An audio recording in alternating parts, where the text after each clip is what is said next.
ಕುರುಕ್ಷೇತ್ರದಲ್ಲಿ ಇಷ್ಟು ಮಂದಿ ಸಾಯಲಿಕ್ಕೆ ಕಾರಣ ಇವನ ದ್ಯೂತನ ಬಿಚ್ಚು. ಇವನಿಗೆ ಒಮ್ಮೆ ಹೋದಾಗ ಸೋತ, ಅದು ಆ ದ್ರೌಪದಿಯ ನೆಪದಿಂದ ಎಲ್ಲ ನಮಗೆ ಸಿಕ್ಕಿತು. ಮತ್ತೆ ನಾವು ಇಂದ್ರಪ್ರಸ್ಥಕ್ಕೆ ಹೋದಾಗ ಕರೆ ಬಂತು, ಪುನಃ ಹೋಗಿ ಆಟ ಆಡಿದ. ನೀನು ಬೇಡ ಅಂತ ಕಳಿಸೋದು. ಒಂದು ಸಲ ದ್ಯೂತದಲ್ಲಿ ಸೋತವರಿಗೆ ಪುನಃ ಹೋಗಿ ಆಡುವ ಹುಚ್ಚ ಅಂತಲ್ಲ ನಿನಗೆ? ಇನ್ನು ಹುಚ್ಚಿನಿಂದ ನಾವು 12 ವರ್ಷ 1 ವರ್ಷ ವೇಷ ಮರೆಸಿ ಆ ಕಾಡಿನಲ್ಲಿ ಬೇರಿನಡಿಗೆ ತಲೆ ಇಟ್ಟು ತೊರೆಯ ನೀರು ಕುಡಿದು ಎಂತ ಮುಖ ನೋಡುತ್ತಂತದ್ದು ನೀವು, ಮುಖ ನೋಡುತ್ತಂತದ್ದು.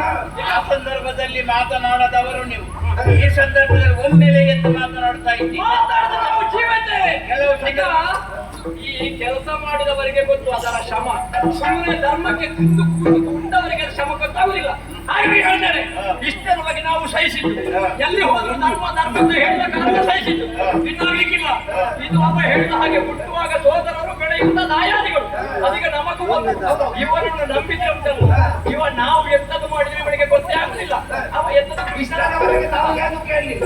ಅಂತ ಹೇಳ್ತಿಯಲ್ಲ, ಯಾರವ ಪರಮಾತ್ಮನಿಂದಲೇ ಅವನಿಂದಲೇ ಎಲ್ಲವೂ ಲಭಿಸಿತ್ತು. ಯಾರ ಯುದ್ಧ ಮಾಡಿದ ನಾವು? ಅವ ಯುದ್ಧ ಮಾಡಬೇಕೆಂತಿಲ್ಲ. ಆಯ್ತಾ ಹೇಳ್ತಿದ್ದಾನ ಅಲ್ಲ, ನಿನ್ನೊಟ್ಟಿಗೆ ಇರ್ಲಿಲ್ವ? ಈ ಪ್ರಶ್ನೆ ಕೇಳಬೇಡ, ನಾಳೆ ಮತ್ತೊಂದು ಪ್ರಶ್ನೆ ಕೇಳಿ. ಅಲ್ಲಲ್ಲ, ಕೃಷ್ಣ ಯುದ್ಧ ಮಾಡಿದಾನ? ಕೃಷ್ಣನಿನ ಕೈಯಲ್ಲಿ ಆಯುಧ ಹಿಡಿದಿದ್ದಾನ? ಯಾರಾದ್ರೂ ಬಂದಿದ್ದಾನ? ಕೃಷ್ಣ ಕೈಯಲ್ಲಿ ಆಯುಧ ಇಟ್ಟಿಲ್ವಾ? ಎಲ್ಲಿ ಚಕ್ರ ಹಿಡಿದದ್ದು ಎಲ್ಲಿ ಗೊತ್ತಿಲ್ಲ. ಎಲ್ಲಿ ಗೊತ್ತಿಲ್ಲ ಅಂತ ಕೇಳಿದ್ರೆ ನಿನಗೆ ಗೊತ್ತಿದ್ದ ಭೀಷ್ಮನ ಎದುರೇ ಹಿಡಿದು ಏನ್ ಮಾಡಿದ? ಏನ್ ಮಾಡಿದ? ಅಲ್ಲ, ಎತ್ತಿದ್ದಾನೆ ಇಲ್ವಾ? ನಾನು ಅಷ್ಟೇ ಇರು. ನಾ ಕೇಳಿದ್ದು ಯುದ್ಧ ಮಾಡಿದ್ದಾನೆ, ಚಕ್ರ ಹಿಡಿದಾನ ಇಲ್ವ ಅಂತ ಕೇಳಿದ್ದಾನೆ. ಯಾಕೆ ಹೇಳಿದ? ಯಾಕೆ ಭೀಷ್ಮ ಅಲ್ಲಿ ಇಳಿದುಂಟಲ್ಲ? ಆಮೇಲೆ ಏನಾಯ್ತು?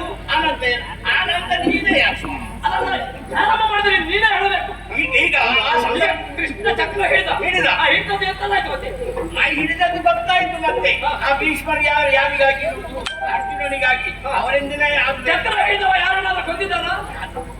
ನಿನಗೆ ಅಧಿಕ ಪ್ರಸಂಗ ಮಾತಾಡ್ಲಿಕ್ಕೆ ಗೊತ್ತಿಲ್ಲ. ಹೇಳಿದ್ದಾರಲ್ಲಪ್ಪ, ನಾನು ಯಾರನ್ನು ಕೊಲ್ಲುವುದಿಲ್ಲ.